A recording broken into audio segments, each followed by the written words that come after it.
Okay, so last time we introduced the concept, we started talking about Newton's second law, so dynamics now, in the context of rotational motion, right? So we're not talking anymore about linear displacements and linear motion.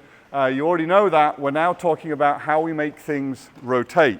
And we introduced the concept of the moment of a force.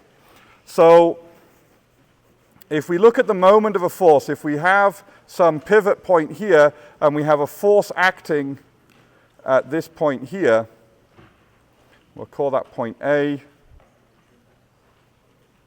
and we'll call the force here F. And so we want to ask ourselves, what is the moment of F about the point A? And there are two ways that you can go about doing this, right? So both ways are exactly equivalent, but one of the ways I would recommend over the other, because it will make things simpler when we do the next section of the course, which is all about equilibrium positions, and we can get some quite complicated equilibrium conditions. So here we have, let's call this distance r. So if I look at this force here, if we call this angle here theta, then what I can do is I can do two things. I can either extend the line of action of this force and draw a triangle like this that's right angled. So this is a right angle. And if I look at this, one definition I can use is to say, well, what I do is I take the line of action of this force, because it's a vector, and I take the distance of closest approach of this line to the point A that I'm taking the moment about, right? So we're taking the moment of F about, right?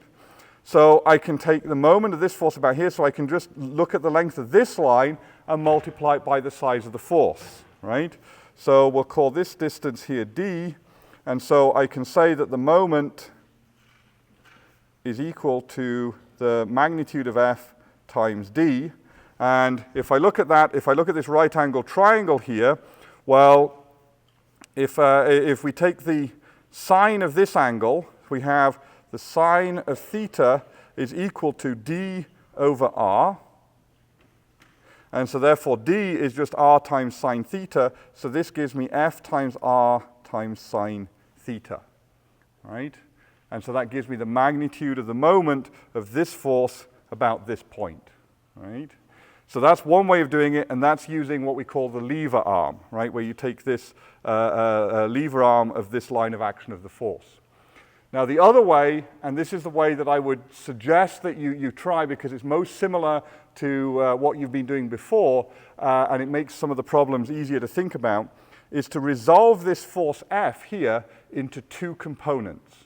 And you can resolve it into a component that's parallel to r, right? So this is parallel to the line joining the pivot point to where the force acts. So you can resolve it into this component, and you can resolve it into this component, right? So this is F parallel and F perpendicular. Well, if you look at this F perpendicular, we're not closing the angle, we're opening the angle. So F perpendicular is equal to F sine theta, right? And at this point, and F parallel is equal to F cos theta, but F parallel, if you look at this, the line of action of this force points straight through the pivot point.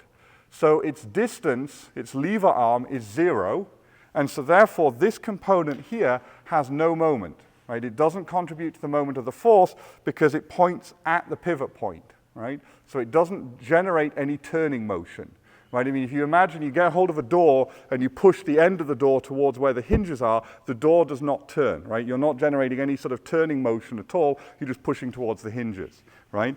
So that's this component of the force does that. It does not cause anything to turn. It has a 0 moment. But if you look at this component here, this is perpendicular to the line where the force acts and the pivot point. So this one's easy. You just take this perpendicular component and multiply it by the distance that the force acts away from the pivot point. So the moment now becomes F perpendicular times r. And F perpendicular is just F sine theta. And so you end up with F r sine theta.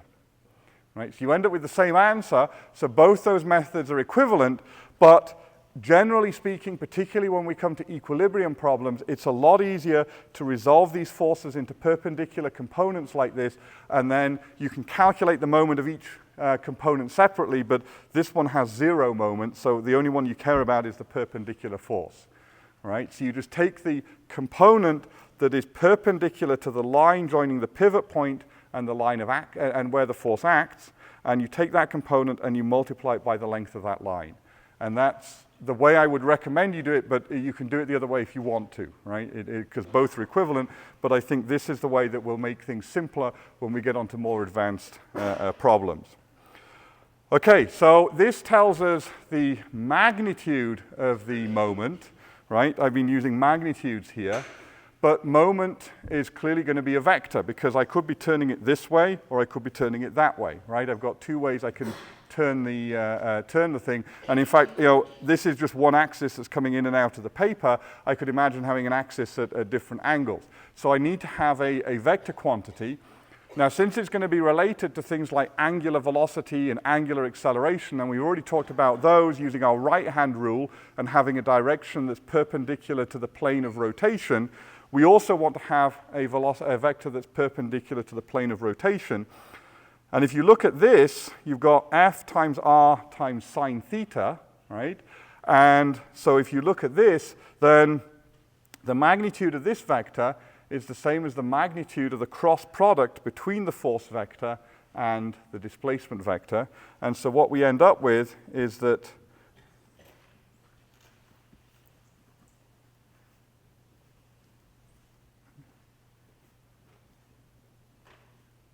our moment vector we can write as the cross product now between the displacement and the force vector, right? So this is taking the displacement vector and you rotate it round into the force vector, and that also gives you the action, right? So here in this case, the moment, we take the displacement vector, we rotate it round to the force, so it's like that. So we get a moment that's into the page, right? So you'd use your right hand, start on the position vector, curl it round towards the force vector, and your thumb points in the direction that the moment will be.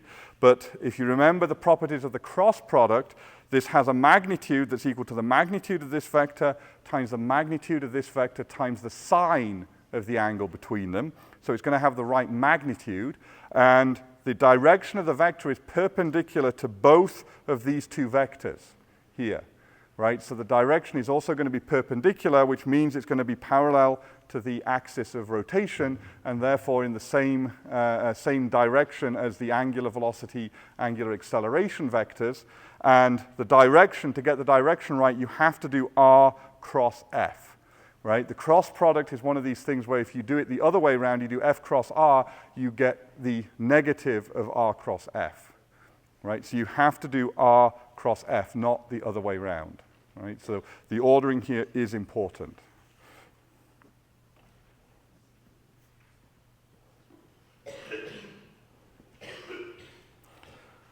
Okay, so that is giving us now a measure of how much turning power a force has. Right? The larger the moment of the force about whatever a pivot point, the bigger the turning power it has. So this, for example, is why when we design doors, we put the handle on the outside, the opposite side of the door to the hinges, and not right next to the hinges. Because if you put it right next to the hinges, then this distance here, would be very small, and while you would exert the same net force on the door, the turning power of that force would be a lot smaller, and doors would be incredibly hard to open, right? So by putting the handle, so if you have physics in everyday life, this is why we put the handle on doors on the opposite edge to the hinges, because then we get a large lever arm for the force, and we generate a lot of turning power. Right, so we can easily turn the door and make it open. Right? Oops. Oh, I didn't start the clicker system. And I didn't start the screen recording either. Hang on a minute. So we'll have a short this one will not be a very good podcast. Okay, so now it's working. Good. Okay, so this is our normal force.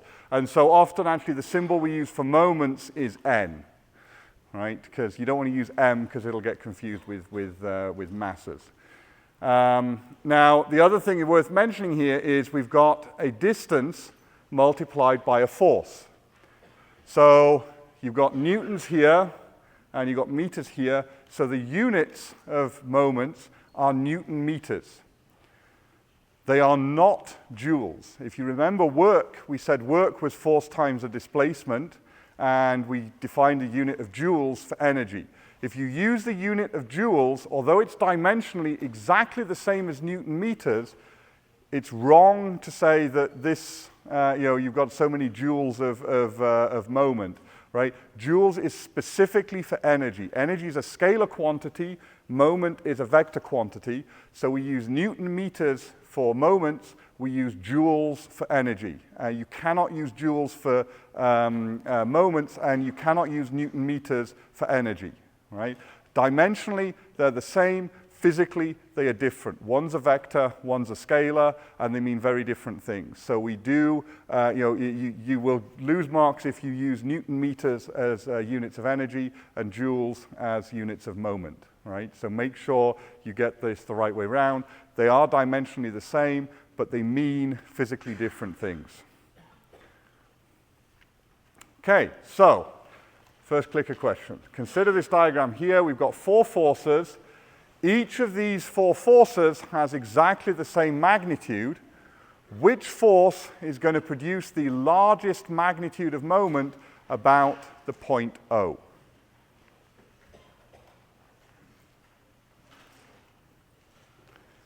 There we go. Okay. Seem to have lost a few people. Wow. Okay, so indeed the right answer is A. Excellent.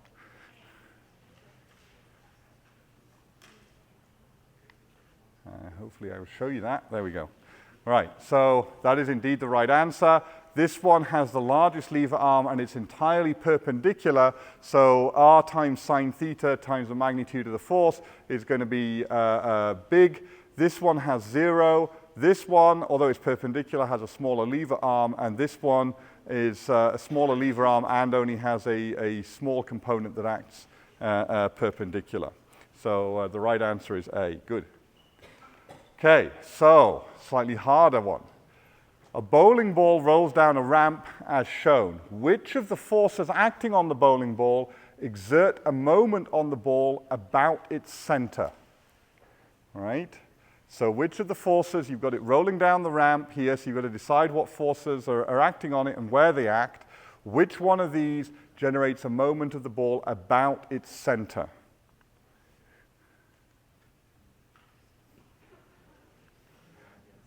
This is going to be interesting. Wow. Okay, so turn to your neighbor and try and convince them that you've got the right answer. Okay, let's have a vote again and see if anybody's changed their mind.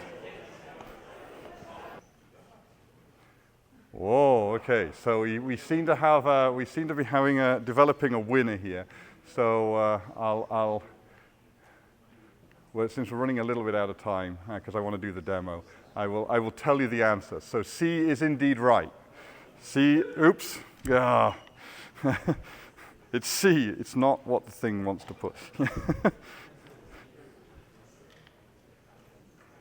Okay. Okay, never mind. It was C. So, why is that? So here's our slope, and here's our bowling ball, and we want to draw the forces acting on it. So here's the center of the ball. Well, the center of the ball is where the weight acts, right? So we've got the weight acting downwards here. We've got the friction force here, which is going to oppose relative motion of the surfaces. So if this is clearly going to want to slide down the ramp, the friction force is going to act up the ramp to stop this thing sliding. So this will act at the point of contact, parallel to the surface, and we'll put it up the ramp because that's the direction it'll go. And then we have the normal force here that acts perpendicular to the ramp. at the point of contact, right? So if I look at this, well, obviously the weight acts at the center, and so its lever arm is 0, right? It has no moment about the center at all because it's acting at the center. But if I look at the normal force here, it's acting at the point of contact between the ball and the ramp, and it acts perpendicular to that. Well, if I have something that's perpendicular to the surface of a sphere, that's what we call a radius, right? And a radius goes through the center of the sphere, and so therefore the lever arm of this normal force about the center is 0, right? It passes through the center, and so it has no moment. So this doesn't exert a moment, but the friction force here is acting parallel to the surface of the sphere, so it's acting on a tangent, and it's separated, its line of action here clearly does not pass through the center of the sphere, and so this is the only force that exerts a moment, because it has a non-zero lever arm about the center of the sphere, right? And that's what's important for making turning motion. The other way you could sort of think about it was if you had a perfectly frictionless ramp, so no friction at all, and you put the bowling ball on it, it would slide down the ramp without any rolling at all, right? Because there'd be nothing to make it turn.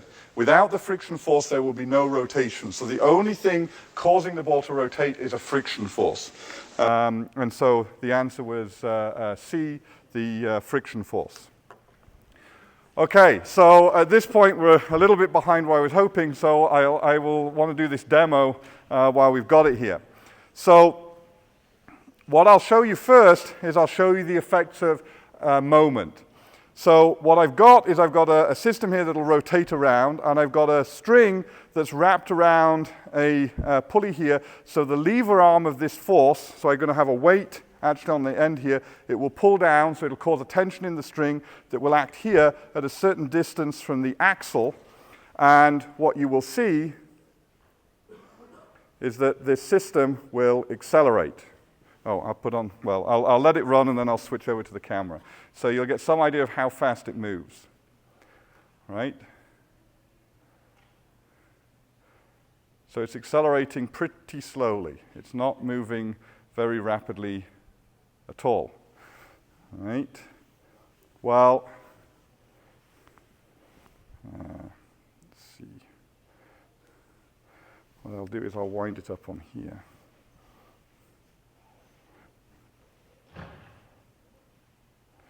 So now what I'm doing is I'm rounding it around the axle closer to the wheel, and what you'll see now is it will hardly move at all, right? It's moving even more slowly than before, right? So clearly by applying the same force, I mean nothing has changed about the magnitude of the force, but I'm applying that force a lot closer to the, let's get the camera here. I'm applying that force a lot closer to the axle, and so the moment of the force is a lot less. And that's why it accelerates more slowly. So clearly, yeah. So, what have I got? Oh, you can't see it because I'm standing in front of it. Okay, sorry. Great, yes. Yeah. Where? Oh, yeah. Oh, that's interesting. I'm turning blue as well. Okay, so we have a slight color problem. Yeah. It doesn't help the fact that I'm colorblind. So yeah. Yeah. Okay. Yes. Well, at least you can see it. It's working that well. Okay, so in our glorious Technicolor, the next thing I'm going to do now, which is moving on to the topic we'll cover next lecture, is that showed you that moment affects how the forces turn. So I'm not going to change the total mass of the system, right? The total mass of the system is going to remain exactly the same, but I am now going to move these masses in